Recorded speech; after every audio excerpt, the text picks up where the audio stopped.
Selamat siang, perkenalkan saya Muhammad Iqbal Tawakal dari jurusan PJJ Manajemen MJ103. Mata kuliah di ICT Literasi, dosen dari Pak Joko Suharyanto, SE, MM, CPOD. Izinkan saya mempresentasikan pengenalan alat AI atau aplikasi digital.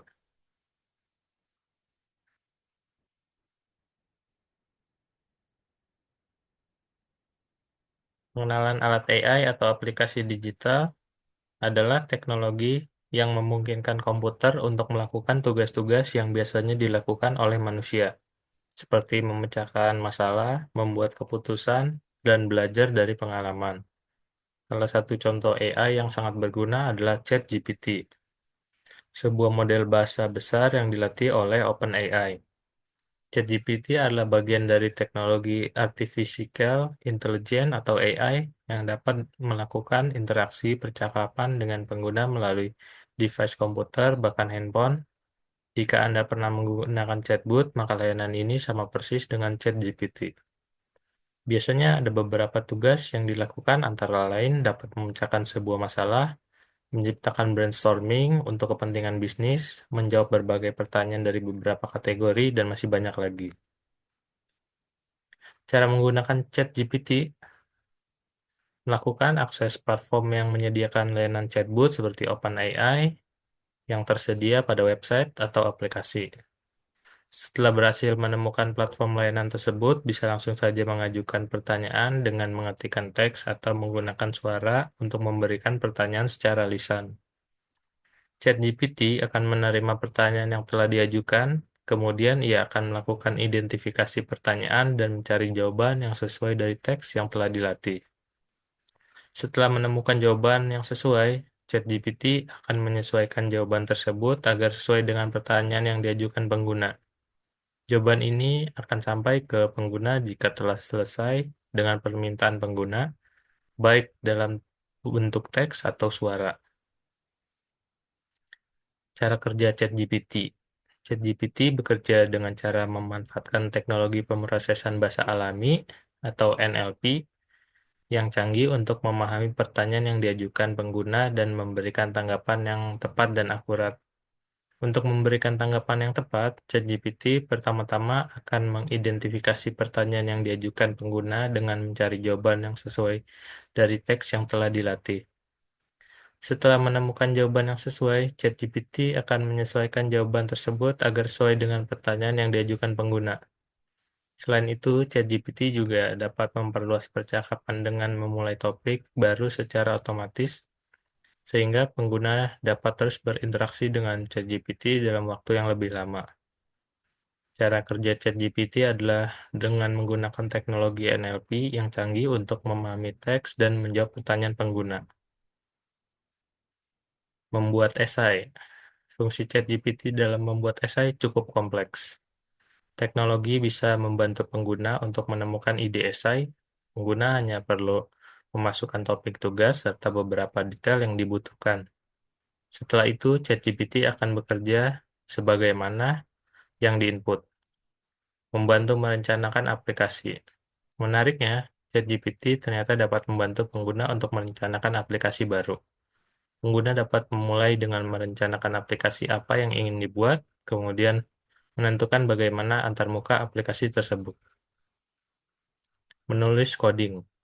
Saat menggunakan ChatGPT untuk membantu menulis coding, pengguna harus memutuskan apa yang harus dimasukkan dalam prompt ChatGPT, mulai dari fungsi dan coding tersebut, parameter, dan lainnya. Semakin detail prompt yang diinput, semakin lengkap coding yang akan diberikan ChatGPT. Membuat CV. ChatGPT akan membantumu untuk menulis kurikulum vitae atau CV yang diperluas dalam melamar pekerjaan. Program yang bisa digunakan untuk membuat CV adalah Google Docs, Microsoft Word, Canva, dan lainnya. Merangkum konten. Bagi pelajar yang mendapat tugas untuk merangkum buku, artikel atau makalah, penelitian, dapat memanfaatkan ChatGPT untuk membantu tugas tersebut. AI dari tahun ke tahun. tahun 1900, pada sekitar tahun ini muncul filsuf yang mengeluarkan teori-teori matematika yang menjadi landasan mesin komputer atau kecerdasan buatan. Beberapa filsuf tersebut adalah George Boole, Alfred North Whitehead, dan Bertrand A. W. Russell. George Boole adalah seorang matematikawan yang menemukan aljabar Boelean. Ilmu ini menjelaskan operasi logika. Dengan aljabar ini bisa dibuktikan nilai kebenaran true atau false yang dipresentasikan dengan digit benar 0 dan 1. Sama seperti bahasa yang digunakan mesin komputer saat ini, semua data yang disimpan, diolah, dan disajikan oleh mesin komputer berbentuk atau bit. Sementara itu, Alfred North Whitehead atau Bertrand A. W. Russell mengeluarkan sebuah mahakarya yang sangat penting bagi perkembangan kecerdasan buatan, yaitu Principia Mathematica atau disebut dengan PM. PM mencoba menjelaskan aksioma atau kumpulan pernyataan secara aturan inferensi dalam bentuk simbolik, logik, yang belum bisa dibuktikan, tapi bisa menjadi landasan pemikiran logis. Namun, karya tersebut sempat disanggah pada 1931 oleh Gödel, yang mengeluarkan teori incompleteness. Dalam teori itu, ia menjelaskan bahwa PM tidak akan mungkin bisa menjelaskan segala sesuatu dengan lengkap karena akan selalu ada yang tidak sempurna. Tahun 1930. Pada era 1930-an muncullah Alan Turing, Claude Shannon, dan John von Neumann. Alan Turing adalah salah seorang penting dalam perkembangan teknologi. Ia adalah penemu Turing Machine dan teori tes Turing yang bisa menggunakan kecerdasan suatu mesin komputer pada era sekarang.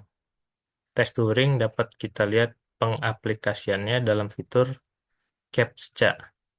Hanya saja kelemahan utama metode CAPTCHA adalah menurunkan kenyamanan pengunjung karena pengunjung harus berinteraksi dan memverifikasi CAPTCHA, sehingga terdapat pengunjung menjadi frustasi karena tidak berhasil melewati verifikasi tersebut. Sedangkan Claude Shannon dikenal sebagai bapak dari teori informasi, teori yang lahir sebagai bentuk pengaplikasian aljabar Boelean. Lalu John von Neumann adalah seorang yang merumuskan bahwa komputer harus dipisahkan menjadi dua bagian, yakni hardware dan software. Pada era ini, para ahli membicarakan bagaimana komputer dapat mempresentasikan pengetahuan. Mesin komputer hanya akan bergerak jika sudah memasukkan data.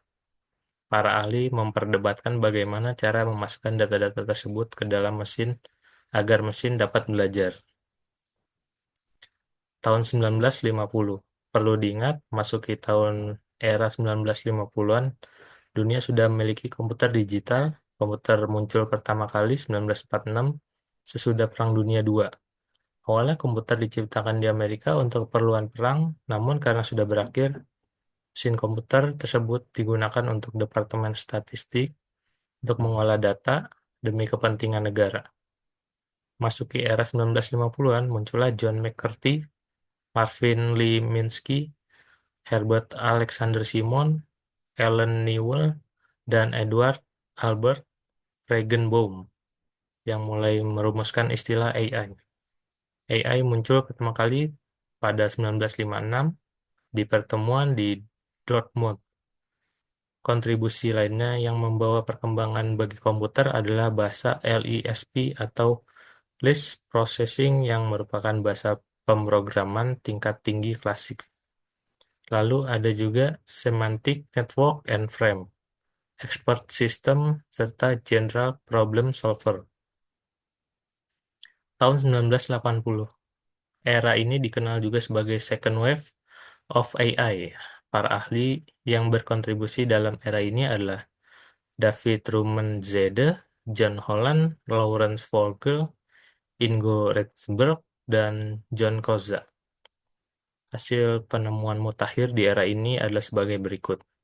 Learning of MLP, Fuzzy Logic, Genetic Algorithms, Evolutionary Programming, Evolution Strategy, Genetic Programming. Tahun 1980, perkembangan kecerdasan buatan yang ketiga bermula pada 2000-an saat komputer dan internet sudah ada. Adapun produk-produk perkembangannya meliputi penemuan World Wide Web atau WWW oleh Tim Berners 1989, Internet of Things oleh Kevin Ashton pada 1999. Sistem cloud yang dimulai dari 1950 dan terus dikembangkan hingga 1990-an, muncullah istilah Big Data oleh John R. Massey pada tahun 1998 dan Deep Learning of Jeffrey Hinton pada 2006. Dari Jazz Lecture yang disampaikan Dr. Lucas tersebut, dapat diambil kesimpulan bahwa perkembangan AI terbagi menjadi 4 bagian, yakni dimulai dari perkembangan teori, gelombang pertama yang menandai munculnya pemikiran untuk memberikan pengetahuan bagi mesin, gelombang kedua ketika mesin mulai mengolah data dan dimasukkan, serta gelombang ketiga saat internet telah ditemukan. Dalam AI, penerapan AI dalam kehidupan. Penciptaan AI sebenarnya sangat bermanfaat bagi kita karena dengan menggunakan teknologi AI, pekerjaan akan terbantu untuk lebih berkonsentrasi pada melakukan hal-hal lain. Apa pendapat Anda tentang penerapan AI dalam kehidupan sehari-hari? Berikut contoh penerapan AI dalam kehidupan. VR atau virtual reality adalah teknologi yang dapat membuat orang berinteraksi untuk membayangkan hasil simulasi komputer. Jika Anda sering menggunakan filter animasi yang bergerak dalam cerita Instagram secara tidak langsung merasakan manfaat dari jenis teknologi AI ini.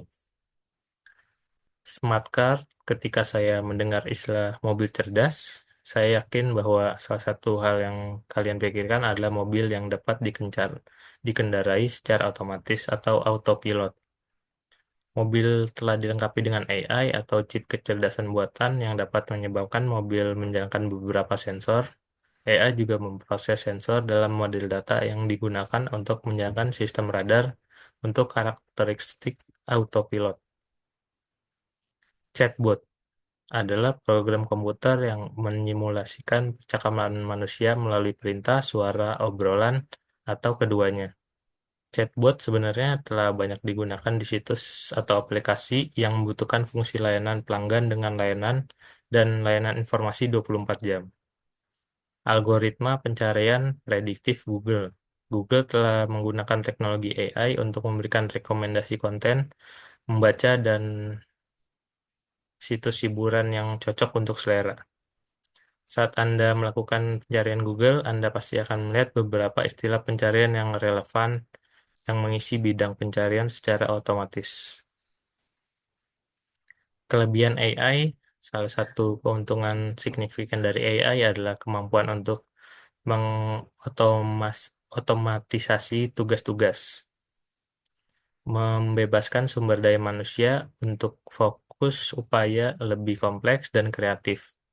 Dengan menyederhanakan proses, AI dapat secara signifikan meningkatkan efisiensi dan produktivitas di berbagai bidang, terutama untuk pekerjaan yang repetitif. Analisis data tingkat lanjut. Algoritma AI unggul dalam menganalisis data dalam jumlah besar dalam waktu yang sangat singkat dibandingkan dengan waktu yang dibutuhkan manusia. Hal ini memungkinkan bisnis untuk mendapatkan wawasan yang berharga dan membuat keputusan berdasarkan data yang mengarah pada strategi yang lebih baik, pengalaman pelanggan yang dipersonalisasi, dan operasi yang optimal. Otomatisasi. Dengan memanfaatkan teknologi AI, organisasi dapat mengotomatiskan berbagai proses sehingga menghasilkan penghematan biaya yang signifikan.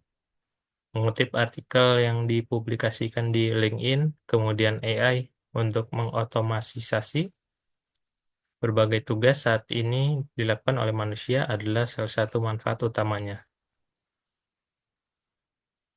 Personalisasi yang ditingkatkan.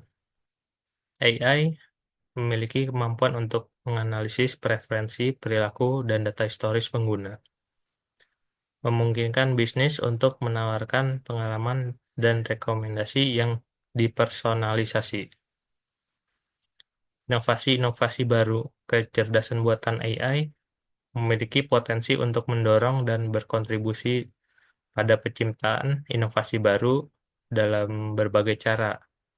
AI mendorong banyak penemuan di hampir semua bidang yang akan membantu manusia menyelesaikan sebagian besar masalah yang kompleks. Sebagai contoh, para dokter baru-baru ini memanfaatkan kehebatan teknologi berbasis AI untuk memprediksi kanker payudara pada tahap awal.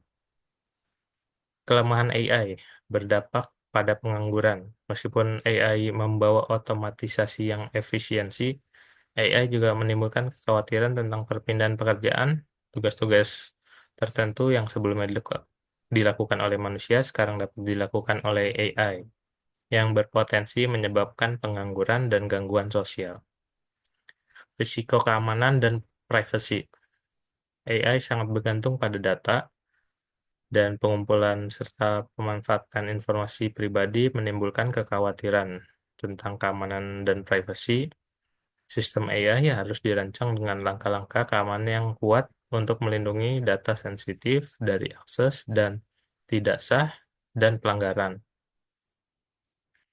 Bias ketidakakuratan. Salah satu tantangan utama dengan AI adalah potensi pengambilan keputusan yang bias. Karena sistem AI belajar dari data historis, sistem ini dapat melanggengkan bias dan ketidaksetaraan yang ada dalam data, yang mengarah pada hasil yang tidak adil, membuat manusia malas dan tidak kreatif. Seperti yang sudah dijelaskan sebelumnya, manusia kini bisa menggunakan AI melakukan mayoritas pekerjaan mereka, bahkan di dunia akademik. AI dapat melakukan penelitian dan membantu menulis mayoritas makalah.